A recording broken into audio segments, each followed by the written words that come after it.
Je bénis le Seigneur pour cette opportunité qu'il m'accorde d'être avec vous ce soir, de vous apporter la parole de Dieu.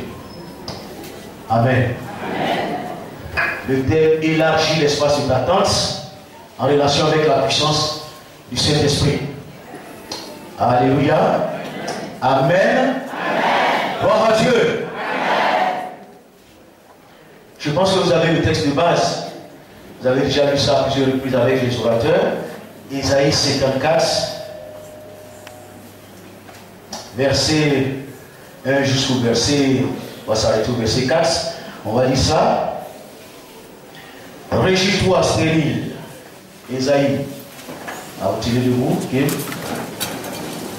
Isaïe 54, verset 1, verset 4. Régis-toi stérile, toi qui n'enfantes plus. Fais éclater ton allégresse et ta joie, toi qui n'as plus de douleur. Car les fils de la délaissée seront plus nombreux que les fils de celle qui est mariée, dit l'Éternel. Élargis l'espace de ta tente, qu'on déploie les couvertures de ta demeure. Ne retiens pas, allonge tes cordages et affermis tes pieux, car tu te répandras à droite et à gauche. Ta postérité envahira des nations et peuplera les villes désertes. Ne crains pas, car tu ne seras point confondu. Ne rougis pas, car tu ne seras pas déshonoré. Mais tu oublieras la honte de ta jeunesse et tu ne te souviendras plus de l'opprobre de ton veuvage. On peut s'arrêter là. Amen.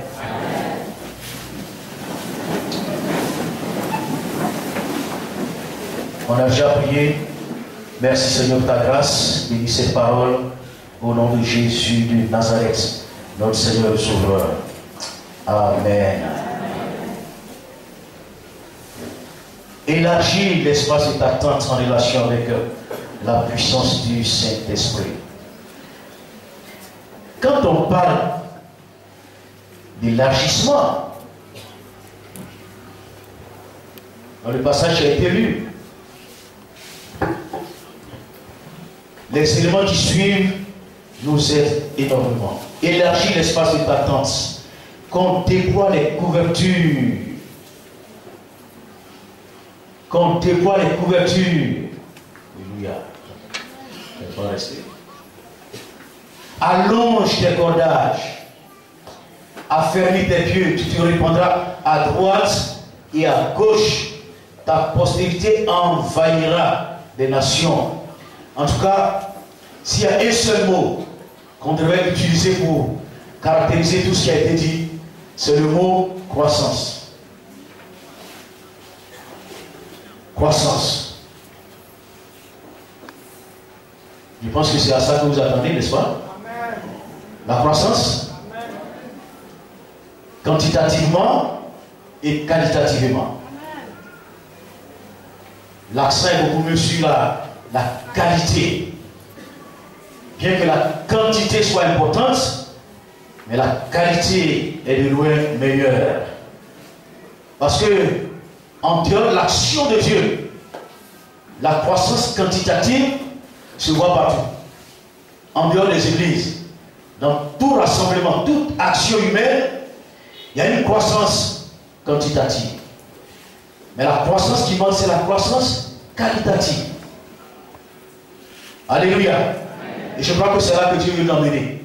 Croissance en nombre, mais en qualité. Gloire à Dieu. Amen. Alléluia. Est-ce que vous attendez à Dieu ce soir? Amen. Vous attendez à Dieu? Amen. Parce qu'il y a deux agents pour la croissance de l'œuvre. Deux agents principaux. Le premier agent, c'est le Saint-Esprit. Le deuxième agent, c'est toi. Amen. Amen. Le deuxième agent, c'est toi. Donc nous allons parler de ce que le Saint-Esprit fait, de la puissance qu'il déploie pour faire grandir l'Église, quantitativement et qualitativement, mais ce que Dieu veut faire par toi pour que son œuvre puisse croître. Alléluia. Amen.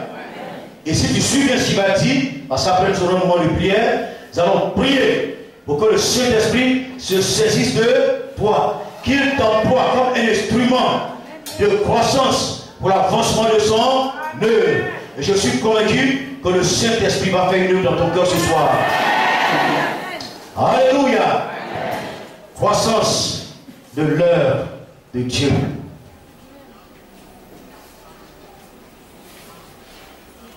Pour que l'œuvre de Dieu puisse aller en avant, le Seigneur Jésus nous a donné un agent très important. Dont l'œuvre se trouve en Actes des Apôtres chapitre 2, verset 17. Quand le jour de la Pentecôte est arrivé et qu'il y a eu l'action de Dieu, l'apôtre Pierre, rempli du Saint-Esprit, s'est mis à expliquer l'action de Dieu. Actes chapitre 2, verset 17. Dans les derniers jours, dit Dieu, je répandrai de mon esprit sur toute chair. Vos fils et vos filles prophétiseront, vos jeunes gens auront des visions et vos vieillards des songes. Oui, sur mes serviteurs, sur mes servantes, dans ces jours-là, je répandrai de mon esprit et ils prophétiseront. Je ferai paraître des prodiges en haut dans le ciel et des miracles en bas sur la terre.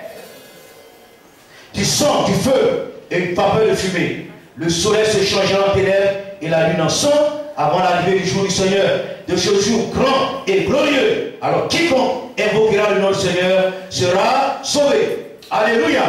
Le premier agent qui nous a été donné pour que l'œuvre de Dieu puisse croître en qualité et en quantité sur la terre, c'est bel et bien le Saint-Esprit. C'est le Saint-Esprit qui nous a été donné. Au moment où Jésus devait être enlevé, devait quitter ce monde, Jésus a dit aux disciples, je m'en vais, mais je ne vous laisserai pas orphelins. Quand je serai parti, je vous enverrai le Saint-Esprit, je vous enverrai le Consolateur, et quand il viendra, il sera avec vous, et il sera en vous. Les trois actions du Saint-Esprit.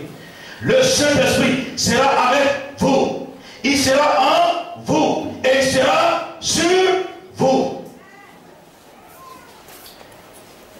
Je ne vous laisserai pas orphelins.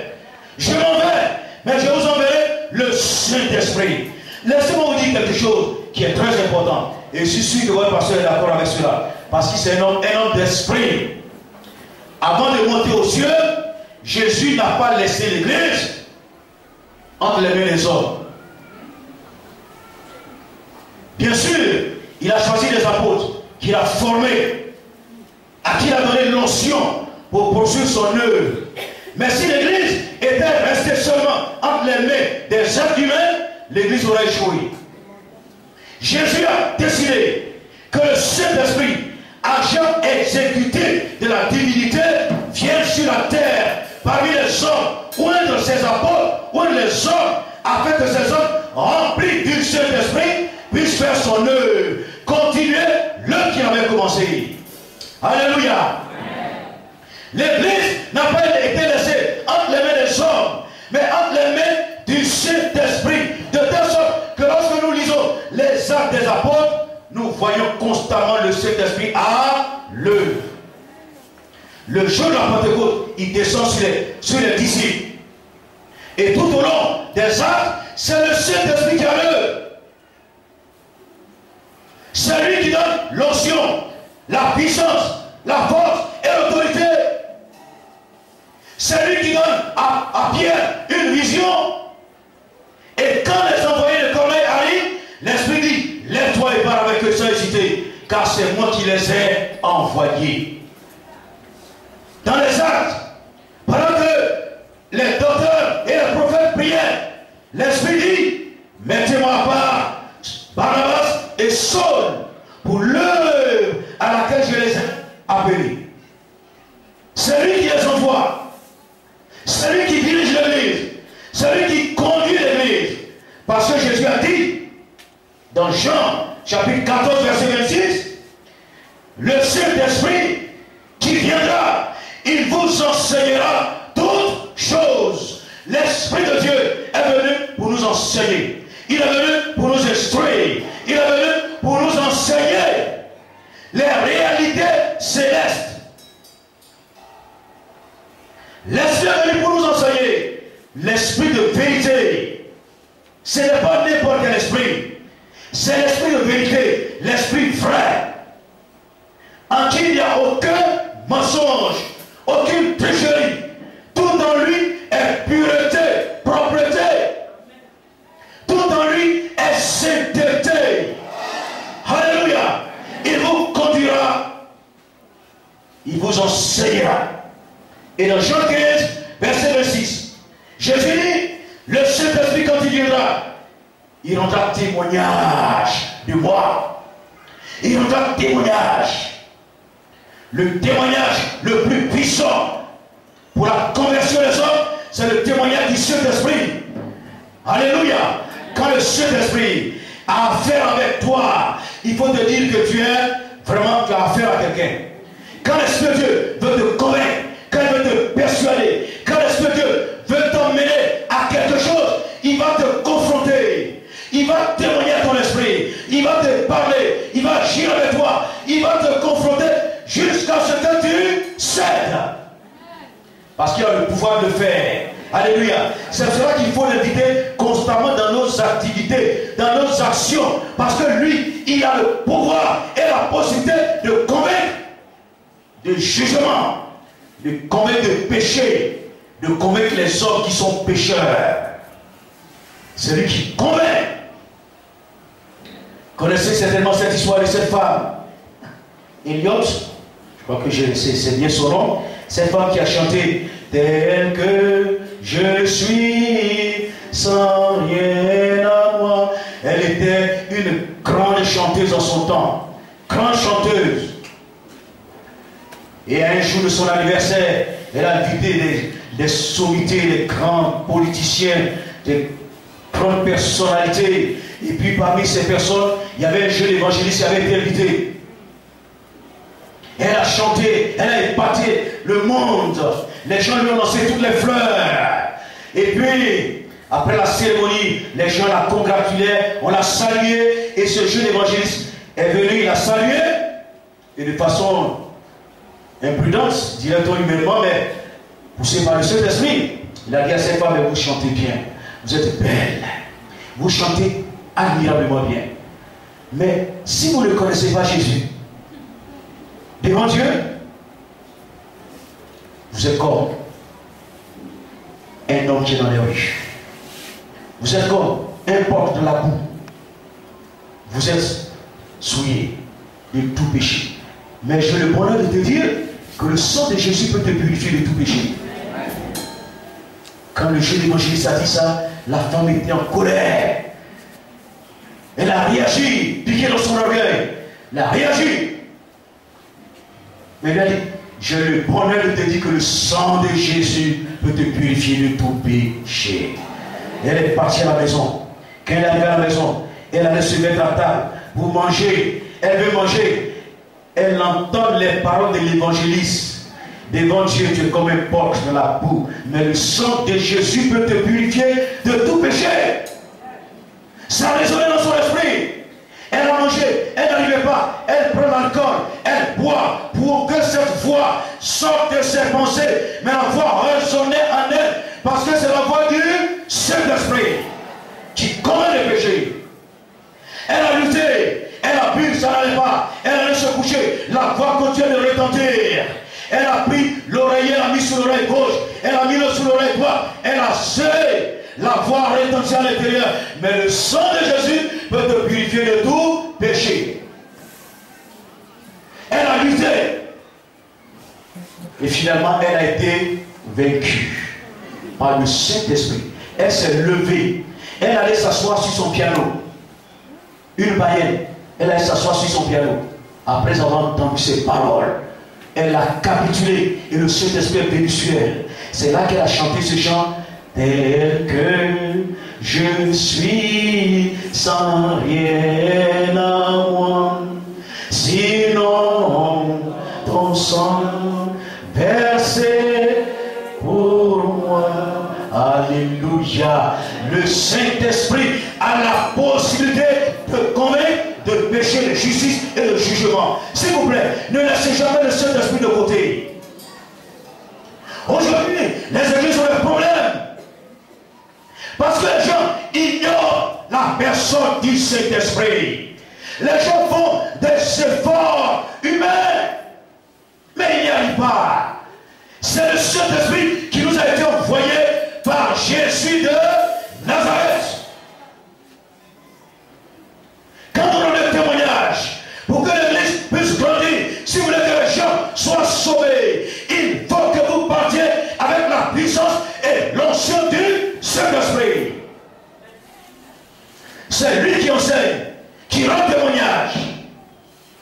Jésus dit, Jean 16, verset 13, l'Esprit de vérité, il vous conduira dans toute la vérité. Il dira ce qu'il aura entendu.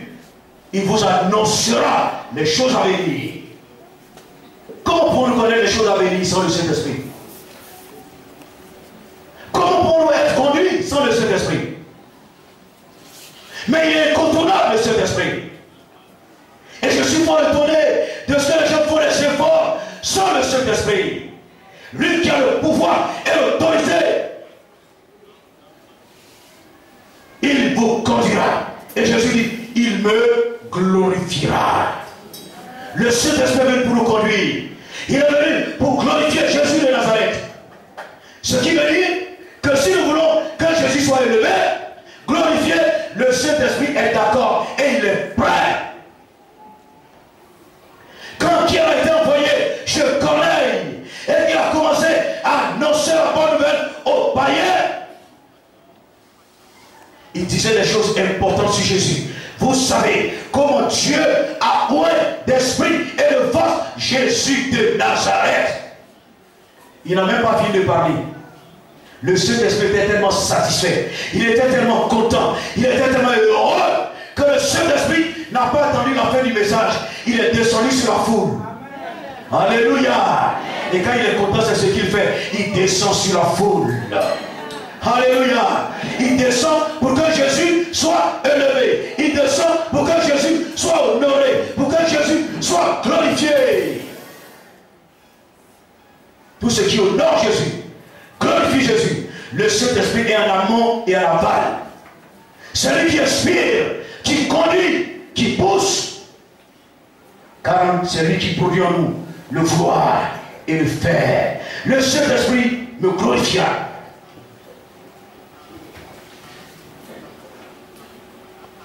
Dans Actes des Apôtres, chapitre 2, que nous avons lu, qui a dit, dans les derniers jours, dit Dieu, je répandrai de mon esprit sur toute chair. Vos fils et vos filles prophétiseront. Vos jeunes gens auront des visions et vos vieillards auront des songes. Oui, sur mes servants et sur mes serviteurs, dans ces jours-là, je répandrai de mon esprit. Pourquoi? Parce que sans le Saint-Esprit, nous ne pouvons rien faire qui vaille. Pour que ce que nous faisons ait l'importance aux yeux de Dieu et la valeur, il faut que ce soit suscité par le Saint-Esprit.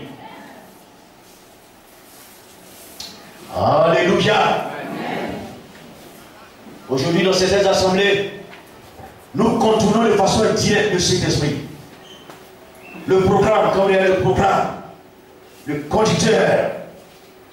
Il n'y a pas de place pour le Saint-Esprit. On prie, on chante, on danse, on rit, on fait tout. Mais on ne laisse pas un petit temps au Saint-Esprit pour s'adresser à nous, pour nous conduire, pour nous révéler les choses cachées de Dieu. Il n'y a pas de place pour le Saint-Esprit.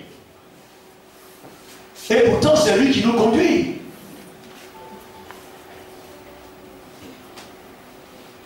Il n'y a pas de place pour entendre la voix de Dieu, pour écouter ce que Dieu veut dire, où il veut nous emmener, qu'est-ce qu'il veut qu'on fasse. Et pourtant, c'est lui qui est venu pour nous conduire dans toute la vérité. Je répandrai mon esprit sur toute chair. C'est la promesse que Dieu a donnée par la bouche du prophète Joël. Dans les derniers jours, je répandrai mon esprit sur toute chair. Or, nous sommes dans les derniers instants, dans les dernières heures, parce qu'il y a 2000 ans que les derniers jours ont commencé. Nous sommes dans les derniers moments. Donc Dieu est beaucoup plus désireux de répandre son esprit sur toute chair. Dieu veut que vos fils et vos filles prophétisent. Dans ce passage, nous avons de façon comprimée les dons du Saint-Esprit, que j'ai aussi comprimé pour vous. Vos fils et vos filles prophétiseront. Les dons vocaux, le don des langues, l'interprétation des langues et l'onction prophétique. Ces dons étaient donnés à l'Église pour que l'Église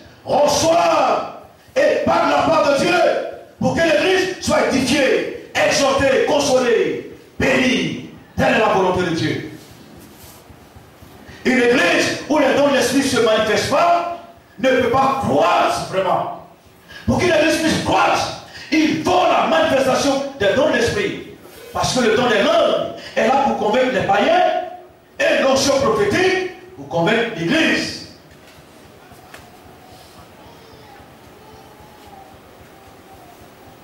Vos fils et vos filles prophétiseront.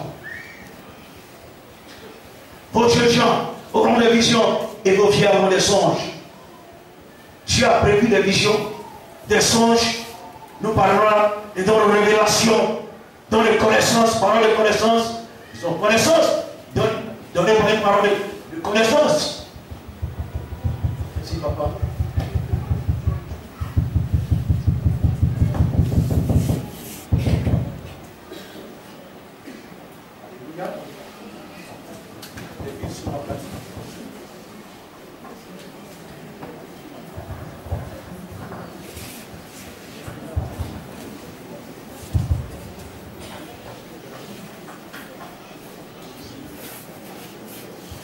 Vos jeunes gens auront des visions et vos vieillards auront des songes.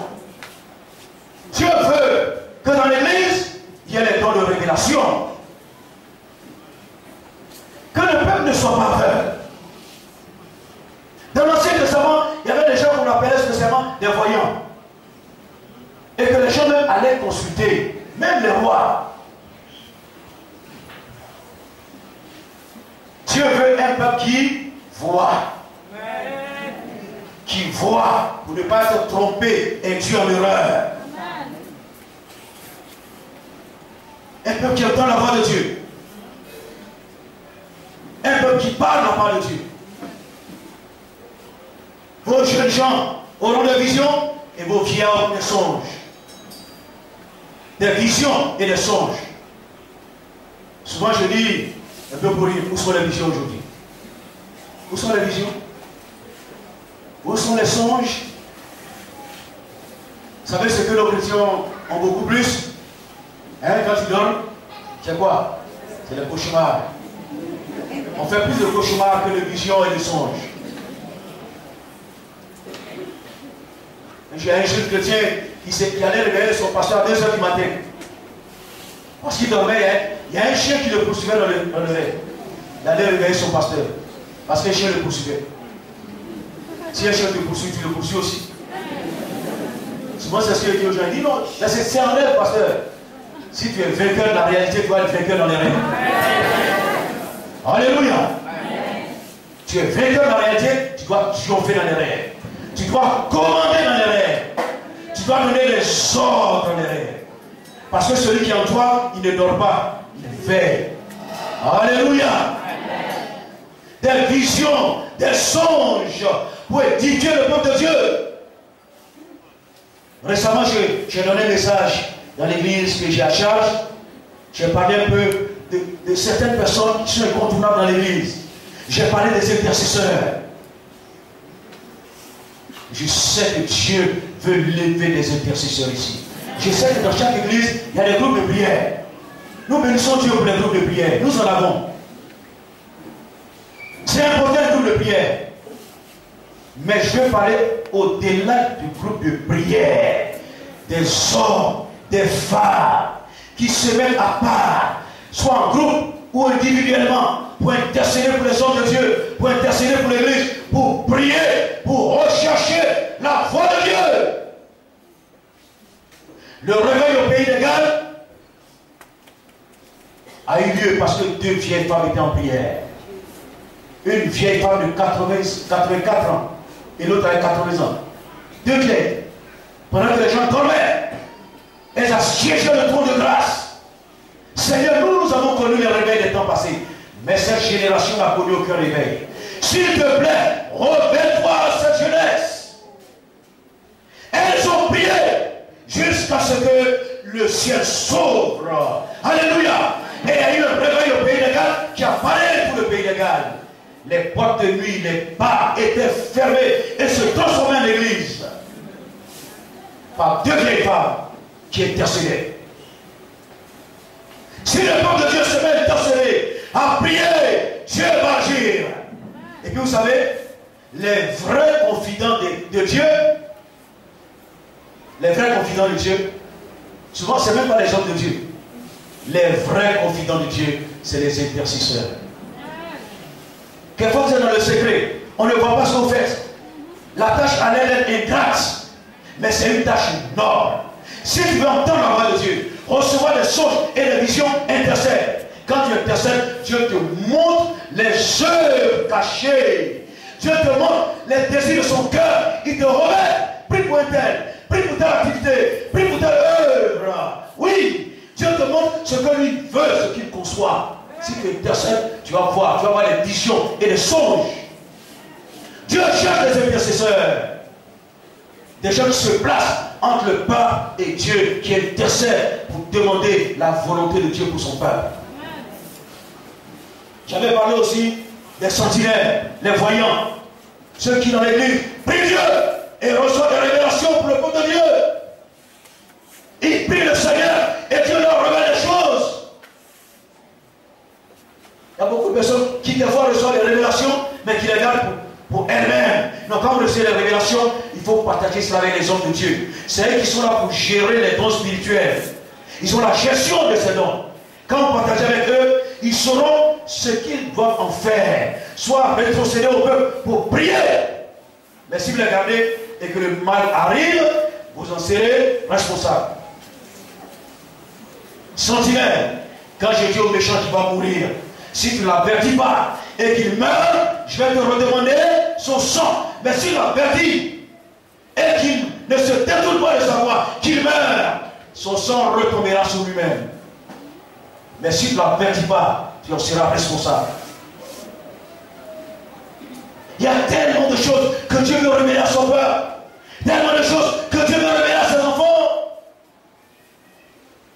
Mais on passe beaucoup de temps à dormir plutôt qu'à prier. Quelqu'un disait, les matins, pendant que les gens se lèvent pour faire des incantations, pour contrôler la journée, les enfants de Dieu dorment. Et c'est là qu'ils prennent l'autorité sur la journée. Par leurs incantations. Pendant ce temps, nous dormons. Et on se réveille pendant que le soleil est déjà sorti. On se lève, Seigneur merci, alléluia, bénis cette journée, et puis on s'en va. Et on est souvent étonné que les choses ne tournent pas en leur faveur. Ça tourne en faveur même des païens, des spirites. Parce qu'ils n'ont plus autorité sur la journée pendant que toi tu dormais. Lève-toi le matin de bonne heure. Le samedi, je me lève et je dénonce l'aurore. Levez-vous, dénoncez l'aurore de ma prière. Alléluia. Dieu va vous révéler les désirs de son cœur et les choses extraordinaires vont se passer dans votre vie et dans l'église. Les sentinelles, les gens qui intercèdent et qui ont la vision de Dieu, qui voient la gloire de Dieu pour le peuple.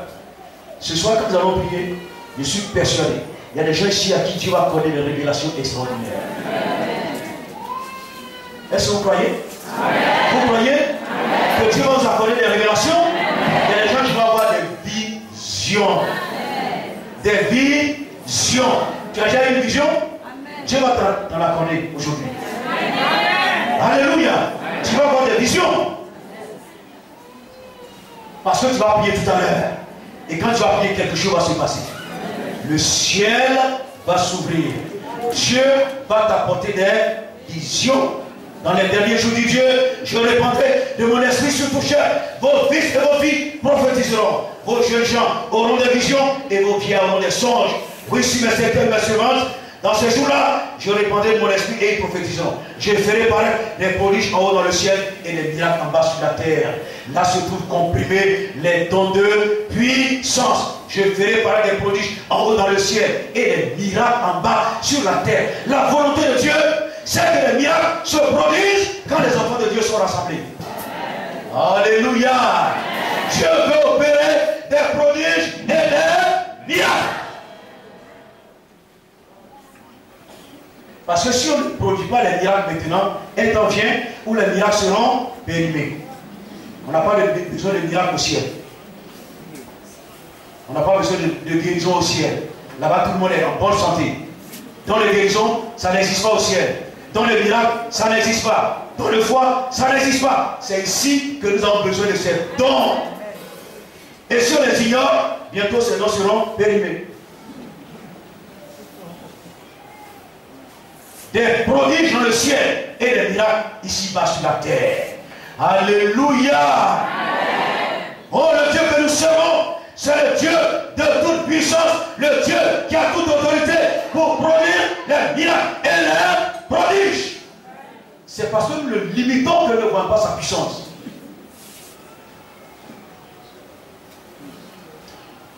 J'ai fait une expérience. Une fois, j'ai reçu une jeune fille.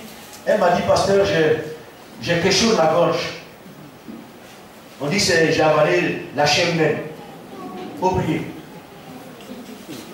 J'ai prié. Elle n'a pas été guérie. J'ai rassemblé tous mes responsables. On lui a imposé, on a prié. Quand on finit, c'est encore là. Et puis finalement, je n'ai plus vu, c'est pas où elle est partie. Et puis un jour, un jeune est venu. Même chose. J'ai prié, rien. Un jour, je suis à la maison, une jeune fille arrive. Elle explique ses problèmes. Je prie un temps. Et puis les esprits disent, on a mis la chair dans sa gorge. Il dit, Seigneur, ça fait 3 fois, j'ai chaud. J'ai prié. Il dit, Seigneur, vraiment, je ne sais plus ce que j'ai fait. Qu'est-ce que je fais? Je suis fatigué. Qu'est-ce que je fais? Le Dieu que nous servons, c'est le Dieu des prodiges et des miracles. Il m'a dit simplement, et quand il parle là, j'entends sa voix. Des fois, quand je prêche, il parle, je m'arrête, je déclare ce qu'il dit et ça se réalise instantanément. Il m'a dit, anesthésie là. Anesthésie là. Vous avez déjà entendu ça? Il dit, Seigneur, comment? Il dit, anesthésie là. Il m'a dit, c'est moi qui ai anesthésié Adam dans le jardin d'Éden. Je lui ai enlevé une côte et j'ai fabriqué la femme. C'est moi qui ai endormi Marie et l'enfant Jésus est venu dans son sein. Anesthésie là. Des fois Dieu nous met devant des situations assez embarrassantes. Je dis, Seigneur, c'est toi qui as anesthésié Adam, tu lui as enlevé une côte, tu as fabriqué la femme. Tu as anesthésié Marie, l'enfant Jésus est venu dans son sein. Au nom de Jésus, j'ai anesthésié cette jeune femme. Au nom de Jésus. Vous savez ce qui s'est passé? Elle a été anesthésiée en même temps. Elle a commencé à dormir et à ronfler. À dormir et à ronfler. Je n'ai plus prié pour elle. Quelques 10 minutes, elle s'est relevée. Elle dit, c'est parti, pasteur. C'est parti.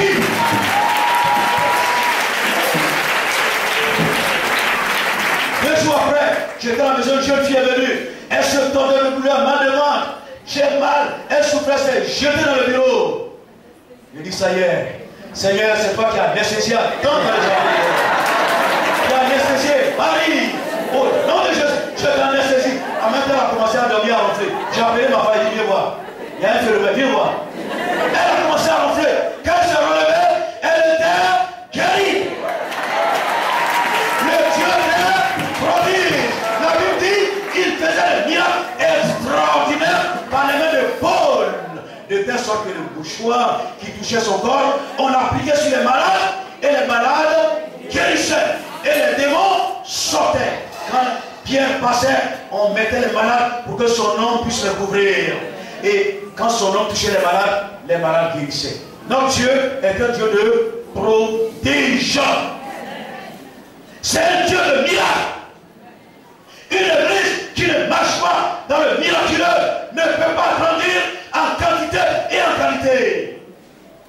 Jésus dit, si vous saluez seulement ce que vous connaissez, que faites-vous d'extraordinaire? Les païens font la même chose. Que faites-vous d'extraordinaire? Ça veut dire quoi? Ça veut dire que Jésus s'attend à ce que son peuple se meuve dans l'extraordinaire.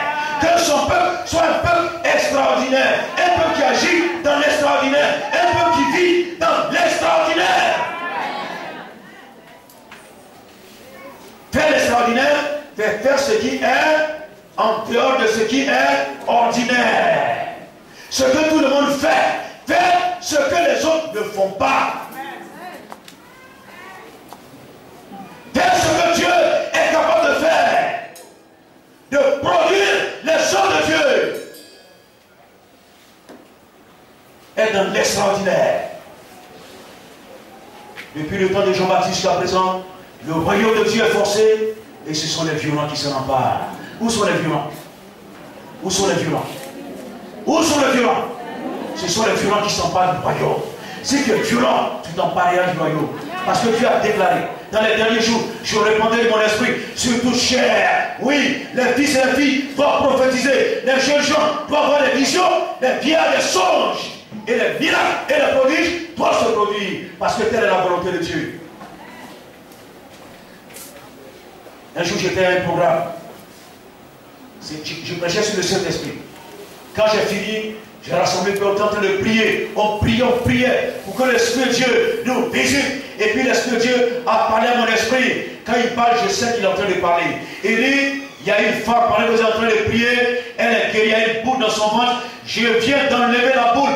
Arrête et dis-lui de venir en témoignage. Moi, il dit, mais Seigneur, on ne prie pas pour guérison. On prie pour cet esprit. Il dit, dis-lui de venir en témoignage. Je me suis arrêté, j'étais là. Il dit, mais si je déclare et puis personne ne vient. C'est ce qu'on dit souvent. Et si personne ne vient? Il dit qu'il y a une femme qui a une boule dans le ventre, je viens la guérir. Et puis je dis, le Seigneur dit, il y a une femme qui a une boule dans son ventre. Dieu vient la guérir maintenant même. Lève-toi, viens en témoignage. Quelques secondes. Et puis il y a une femme qui s'est levée. Il y a une femme qui s'est levée. J'ai eu deux femmes. Il y a une j'avais une boule. Quand tu parlais là, j'ai senti quelque chose tourner dans mon ventre, ça a tourné, et puis paf, c'est sorti. Je ne sens plus rien. Je suis guéri. J'ai dit alléluia, on a commencé à louer le Seigneur. Il y a une autre qui est venue. L'autre, c'était une païenne, elle n'était même pas chrétienne. Elle avait maigri. Son ventre était rempli de fibromes. Elle dit, quand tu as parlé là, moi aussi, j'avais des mots de moi, maintenant je ne sens plus. Et on a loué le Seigneur. On est parti avec le lendemain. La deuxième est revenue pour confirmer son témoignage. Quand elle est partie à la maison, elle avait un fibrome plus gros que ce point-là dans son ventre, qui suçait son sang et qui l'avait amaigri. Quand elle est partie, alléluia, le Dieu qui fait des choses extraordinaires, le Dieu qui fait des choses glorieuses. Quand elle est partie, le fibrome est sorti comme un bébé. C'est sorti comme ça, comme un accouchement. Et le lendemain, elle est venue pour un témoignage à l'église, pour dire ce que Dieu a fait pour elle. Tout ce qui est possible aux hommes est possible à Dieu. Si tu crois en lui, tu verras des choses extraordinaires. Comment l'église peut-elle croire sans l'assistance du Saint-Esprit? Un homme de Dieu a dit, un miracle tranche la question. Un miracle suffit pour régler tous les problèmes. Alléluia. Jésus dit, tes péchés te sont pardonnés. Et je dis, mais comment? Quel blasphème! Comment peut-il pardonner les péchés? Jésus dit, afin que vous sachiez que moi, le Fils de l'homme, j'ai le pouvoir de pardonner les péchés, lève-toi, prends ton lit et marche. Alléluia. Laissez-moi dire une chose. Quand Jésus parle, quelque chose se passe toujours. C'est cela, quand vous lisez les évangiles, il y a des Bibles où les paroles de Jésus sont en rouge. Jésus n'a pas trop parlé. On a commenté ce qu'il a dit. Mais quand Jésus dit quelque chose, c'est plus que de l'or. Quand il parle, les choses qui entourent Jésus, qui n'ont même pas reçu d'ordre, ont envie de bouger. À combien de fois sont les choses qui reçoivent l'ordre? Alléluia. Tout envie de bouger. L'homme s'est levé, il a marché. Toutes les bouches étaient fermées. Un seul miracle a tranché la question. Quelqu'un a dit, heureusement que Jésus a dit, Lazare, sort. Heureusement qu'il a précisé. S'il n'avait pas précisé, qu'il a dit, sortez, tous les morts seraient sortis. Alléluia. Tout ce qu'il dit est important, Jésus. Alléluia. Lazare sort et il est sorti. Est-ce que tu crois la puissance de Dieu? Est-ce que tu crois la puissance de Dieu? Est-ce que tu crois? Il y a un agent très important dans l'église qui fait l'œuvre de Dieu, qui est le Saint-Esprit. Tu le crois? Est-ce que tu vas lui donner l'importance maintenant? Tu vas coopérer avec lui? Tu vas travailler avec lui? Le Saint-Esprit travaille avec les hommes, il travaille avec toi. C'est toi que l'Esprit de Dieu va utiliser. C'est toi qui vas utiliser. Alléluia. Et je suis persuadé ce soir que les dons du Saint-Esprit vous seront accordés. Alléluia. Les hommes ne donnent pas les dons. On dit le Saint-Esprit distribue comme il le veut. Mais quand un message est prêché et qu'il est satisfait, il donne son approbation. Comme Pierre, quand il parlait chez Corneille, il n'a pas fini, le Saint-Esprit est descendu pour arroser ce qu'il a dit. Quand il est satisfait, il accorde les dons. Alléluia. Alléluia. Il veut que Jésus soit élevé. Et si toi aussi, tu veux que Jésus soit élevé, vous êtes en accord. En ce moment-là, il fait son œuvre en toi. Vous donnez des visions, des songes et des révélations. Et opérer des miracles par tes mains. Amen. Amen. Alléluia.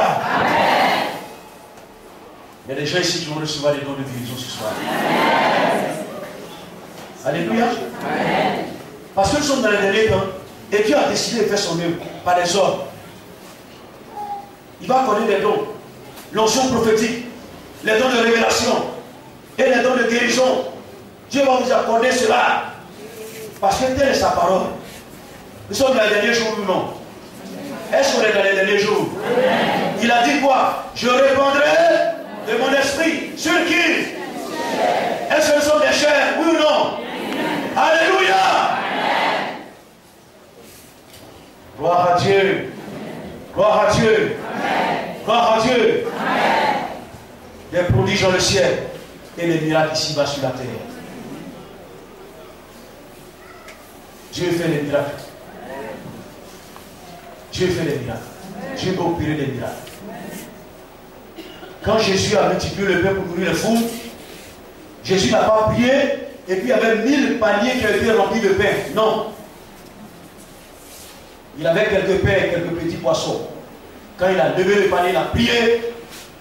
Le pain et le poisson se sont multipliés dans les paniers. Et on mettait ça dans les paniers pour donner aux disciples pour les partager.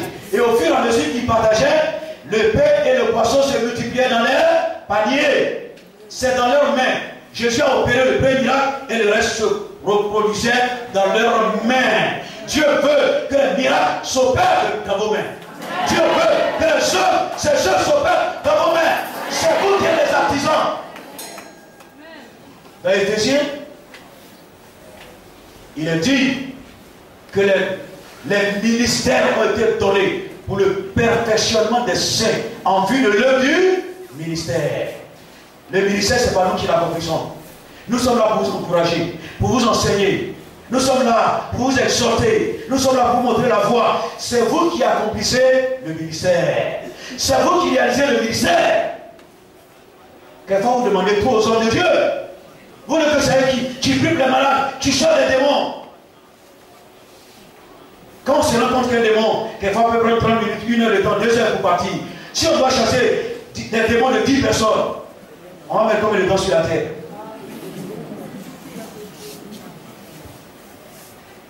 Jésus dit, voici les miracles qui accompagneront ceux qui ont cru. En mon nom, ils chasseront les démons. Ceux qui auront cru. Est-ce que tu as cru? Est-ce que tu as cru? Est-ce que tu as cru? Ce qui veut dire que tu peux chasser les démons. Il dit en mon nom, ils se poseront les mains malades et les malades seront guéris. Tu as cru? Est-ce que tu as cru? Tu peux poser les mains malades et le malade sera guéri. Si vous faites cette tâche et si vous l'accomplissez si bien, nous les hommes de Dieu, on n'aura pas trop le choix à faire. On va vous enseigner, on va vous instruire. Et l'église va grandir. L'église va grandir. Vous ne savez pas ce que vous avez. Vous ne savez pas ce que vous avez. À Bonganou, j'ai fait une évangélisation. Et un de mes responsables, il n'avait jamais prié pour quelqu'un. Et puis, quand on a lancé l'appel, il a commencé à imposer quelques mains. Il a imposé les mains, un jeune. Il a commencé à prier. Oh, le jeune est tombé. Alléluia. Il a prié. Il a allé un autre. Il a imposé les mains. L'autre est tombé. Mais le lendemain, il était tellement heureux. Il avait l'impression qu'il avait mangé un cheval. Il dit parce que j'ai posé les mains. Et puis il est tombé. Alléluia. Il ne savait pas qu'il allait le pouvoir. Tu ne le sauras jamais tant que tu n'auras pas imposé les mains à un malade ou à quelqu'un qui a des problèmes. Tu peux rester à la maison. Toujours appeler le pasteur pour prier pour les malades. Tu peux envoyer tous les malades à l'église. Pendant ce temps, il y a une puissance qui sommeille en toi. La première fois que j'ai prié pour les malades, c'était à Djamé. On avait une veillée de prière. J'étais un nouveau converti, veillée de prière. J'étais allé dans les toilettes vers 3 h du matin. Je trouve un frère devant les toilettes, il se tordait de douleur. Il dit, frère, j'ai mal au ventre, de douleur. Je l'ai laissé ici dans les toilettes. Je reviens, je le trouve encore en train de se tordre de douleur. Je dis, bon, je vais aller appeler les responsables. Il y a une voix qui m'a dit, toi-même. Je dis, moi-même, mais est-ce que je peux faire quelque chose? Bon, je me suis approché de lui. En tout cas, pas avec trop de conviction. Je ne lui ai même pas imposé les mains. Et puis j'ai prié, je me suis penché sur. J'ai prié. Une petite prière. Et puis s'est redressé. Il dit, je suis guéri. Alléluia. Alléluia. J'ai compris que moi aussi, je peux poser la main au malade et la voir guéri. Toi aussi, tu peux le faire. Alléluia. C'est pour cela que le Saint-Esprit est venu. Pour oindre les enfants de Dieu. Pour leur donner onction, comme Jésus a été oint du Saint-Esprit et il allait de lieu en lieu. Guérissant tous ceux qui étaient sous l'emprise du diable. Il y a tellement de personnes qui nous entourent aujourd'hui, qui nous entourent et qui souffrent. C'est nous qui devons leur apporter la solution. Un jour, j'étais dans une église, j'ai dit quelque chose aux sœurs. Vous savez, aujourd'hui, on a tellement de filles qui ne sont pas mariées. Il y en a qui prient pour avoir des fiancés. Mais souvent, il y a beaucoup plus de filles que de frères. J'ai dit une chose, un secret, hein? Un secret. Vous savez où sont vos maris? Vous savez où ils sont? Vos maris? Ils sont dehors. Actuellement, il y en a qui sont en train de jouer aux cartes, de jouer aux dames, boum, de jouer au thé. Ils sont dans les bars, dans les boîtes de nuit. Ce sont vos maris. Quand ils vont rencontrer Jésus et qu'ils vont venir à l'église, ils vont vous épouser. Annoncez l'évangile. Je dis pas, leur dit, viens à l'église, tu vas m'épouser. Non. Mais annoncez leur l'évangile pour qu'ils reçoivent le salut. Quand ils seront sauvés, et qu'il y aura autant d'hommes que de femmes, et quand ils vont vouloir se marier, ils vont prendre les femmes pour ça. Où ils vont prendre les femmes? C'est à l'église? Est-ce que vous voyez que c'est simple? Vos maris sont dehors, ils sont très jours au bout. Il y en a qui sont en train de boire. Vous ne croyez pas cela? Quelqu'un qui est converti il y a 1 mois. Je ne sais pas s'il y a quelqu'un qui est converti il y a 1 mois. S'il y a quelqu'un qui a 1 mois de conversion, avant 1 mois, où il était? Il était où? Il était païen. 1 mois avant, il était païen. Et aujourd'hui, il est chrétien. Alléluia. Alléluia. Père de Dieu, lève-toi et fais-le de Dieu. Parce que Dieu compte sur toi. L'onction de Dieu est sur toi pour que tu fasses son œuvre. Tu n'as pas de choix. Lève-toi. Dieu compte sur toi pour faire l'extraordinaire. Car l'onction de Dieu t'a été donnée. Dieu t'a donné le pouvoir de marcher sur les serpents et les scorpions, sur toute la puissance de l'ennemi. Et Dieu ne peut te nuire. En son nom, tu vas chasser les démons. Et les démons sortiront. Parce que Dieu peut donner l'onction. Vous voulez que l'œuvre de Dieu puisse croître ici? Vous voulez qu'elle puisse croître? Qu'elle puisse grandir? Annoncez l'évangile. Priez pour les malades. Guérissez les malades. Chassez les démons. Vous avez reçu gratuitement. Donnez gratuitement. Le peuple de Dieu est coupable quand il n'annonce pas la bonne nouvelle. Il est coupable. Le Saint-Esprit va aller dehors pour mener les gens à l'église. Il nous a donné cette responsabilité. Nous sommes coupables de ne pas annoncer l'évangile. Pour cela, ce soir, Dieu veut te donner une onction. Dieu veut te donner quelque chose ce soir. Dieu veut te donner son esprit ce soir. Dieu veut te visiter ce soir. Pour te donner les dons vocaux. Pour que tu puisses édifier l'église. Exhorter et encourager. Il veut te donner les dons de révélation. Pour que tu vois la gloire de Dieu. Les choses cachées. Que tu pries, que tu intercèdes. Et Dieu te donner la capacité de guérir les malades pour que tu puisses annoncer la bonne nouvelle. Est-ce que tu es prêt ce soir? Parce que quelque chose va se passer tout à l'heure. Est-ce que tu es prêt?